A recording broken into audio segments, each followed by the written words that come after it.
mismatched priorities, and independent groups. Typically, you are engaged in more than one task and thus must prioritize among them. Often, your work depends in some way on someone else's.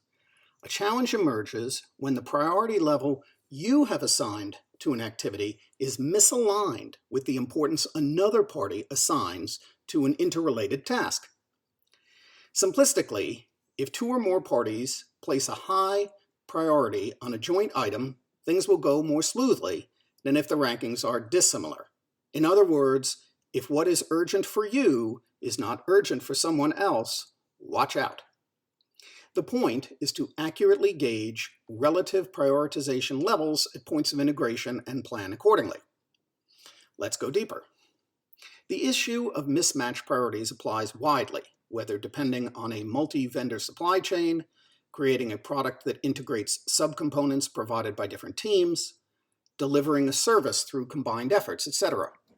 Working through a specific example, let's say you're responsible for assembling a report, which is intended to contain sections prepared by several other groups. If each group places a high enough emphasis on getting you what you need to meet your timeline, all is well. On the other hand, if a group has other, higher priority tasks than providing you with input, you may have a problem. You're faced with options such as delay the report and reset expectations with the report's customers. Lobby laggard groups to raise the priority of the task you depend on. Stick to the original report delivery date, including only the material that came in. Going still further, when a dependent element will arrive later than you want, you may have the option to delay your product.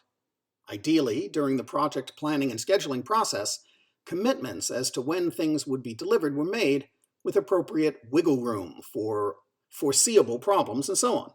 In fact, one of the purposes of the PERT CPM, the Program Evaluation Review Technique Critical Path Method, project scheduling approach is to identify dependencies and explore the risks associated with missed deliveries.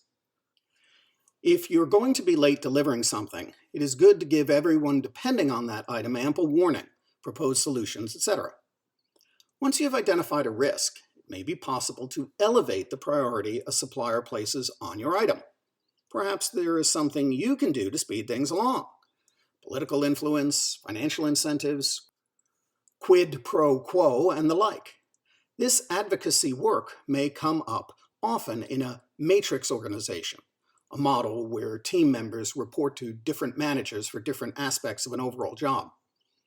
Before embarking on a project with dependencies, make sure that all managers are aware of the effort. As an exercise, ask each team to indicate on some scale how high the interdependent task sits on the team's priority list. Pay particular attention to cases of mismatch. Also note that if no one ranks the interdependent work highly, the whole effort may not come off. Omitting the contribution of some team in a multi-group effort may be an option. If so, weigh the benefits of waiting to include everything against the cost of delay. In addition, be mindful that allowing folks to miss deadlines without consequences sets a precedent that will probably encourage more groups to run late in the future.